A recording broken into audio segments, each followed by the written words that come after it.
Thank you. His Excellency Monsignor Marcelo Sanchez Rondo, dear colleagues, I am very honored to have been invited to speak at this occasion of great importance to us all.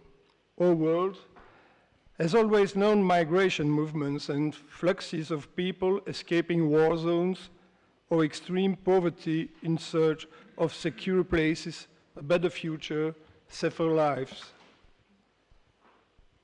Certain people feed the newly arriving refugee and immigrant communities will threaten their culture, their way of life, and their security.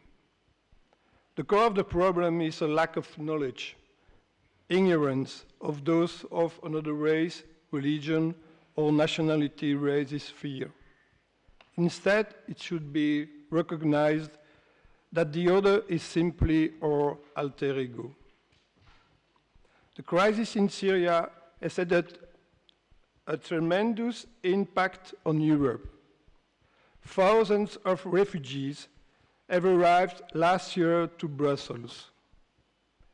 The Belgian federal level opposed to organize reception facilities for these migrants. Administrative inertia and a refusal to reinforce the teams in the field have resulted in an improvised refugee camp in the center of Brussels.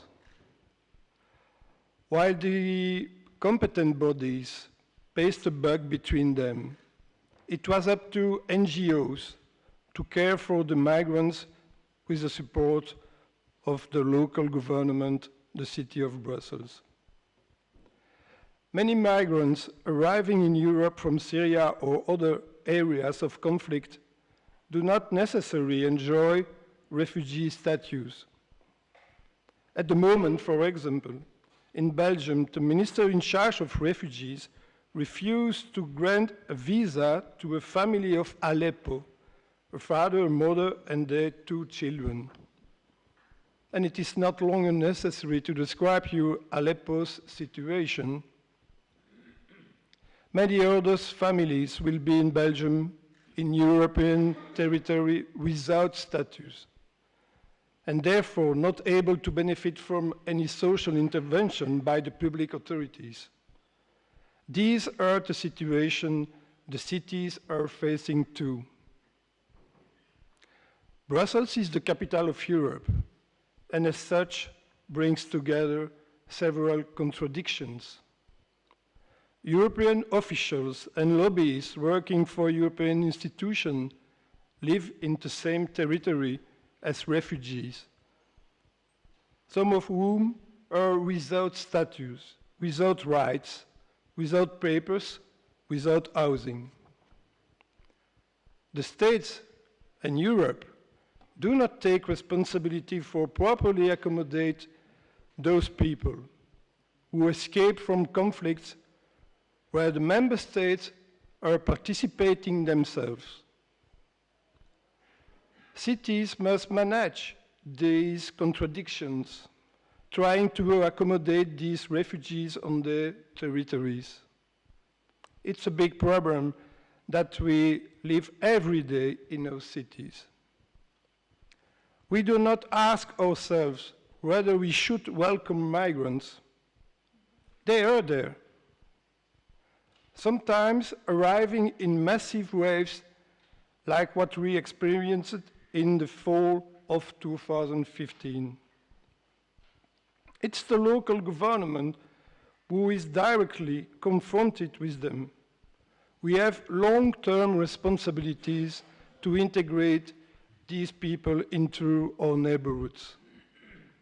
No integration work can be done with people who do not have rights. We must not forget that refugee crisis is not just a European issue. We are all concerned. There are 60 million of displaced people all over the world, fleeing natural disaster, wars as inter-Syria conflict, where millions of women, men and children have left the country and thousands of them have that on the way. I agree with His Holiness the Pope and other political responsible that shame the fact that the Mediterranean Sea is a cemetery. But it is even worse. In a cemetery, bodies are identified and their families can honor them. But after this terrible crisis, the Mediterranean is a common pit where thousands of people lost their lives. In Belgium, we have experienced immigration since the First World War. Foreign workers came to Belgium to meet labor shortage. The migration embraced neighboring countries, more specifically France, Poland, and Italy. Migration policy began to take shape. In the 60s and 70s, new bilateral agreements for recruitment were concluded with Spain, Greece, Morocco, Turkey. Belgium has received political refugees from Spain, Greece, Portugal that escaped from European dictatorial systems. In Belgium, international migration has always constituted the engine of economic growth. We have faced immigration for professional and for political reasons after the Second World War. Today, our concerns lie with migration because of terrible wars as in Syria. We must take action, provide positive response, and protect the civilian population. Conscious of this problem, the City of Brussels has created programs to facilitate the integration of refugees. As part of the Integration and Social Cohesion program, Brussels created the Reception Office for Newly Arrived Persons. The general objective of this program is to put in place a reception pathway for newly arrived persons, offering individual support to beneficiaries with the aim of helping them lead an autonomous life and increase their social, economic, and cultural participation, at the same time sensitizing them about challenges of their integration in Belgium. The newly arrived persons program tends to provide those persons and their children a positive integration into Belgium, and in a particular Brussels society. First of all, we tend to provide an evaluation and information about the rights and obligations of the target group. Simultaneously, a social and linguistic assessment will enable identification of a beneficiary's individual needs. Secondly, we offer support in social, professional, language, and citizenship orientation via a training program. We'll address the following topics: country history, immigration, Belgian political organization, geography, socio-economic systems, social security, labor markets, rights and obligations, and civic participation. The other program is a specific educational program for refugees and new arrivals children. We believe that integration requires education. With this program, the City of Brussels intends to promote and encourage academic success and put in practice the principles of equity, equal opportunities, social cohesion, and citizenship in all our schools. As mayor of the City of Brussels, I am confronted with a wall of unwillingness. Rather than building walls, we should be building bridges. As a Democrat, I consider the acceptance and accommodation of foreigners as part of our fundamental values, like tolerance, diversity, the rule of law, dignity of the human being, and solidarity. Let us build bridges, simply because this is what underlies our project of living together in a city like Brussels that has always been a crossroad of diversity. This is what makes us rich and proud. It is our main task to ensure that every person has the right to a dignified life.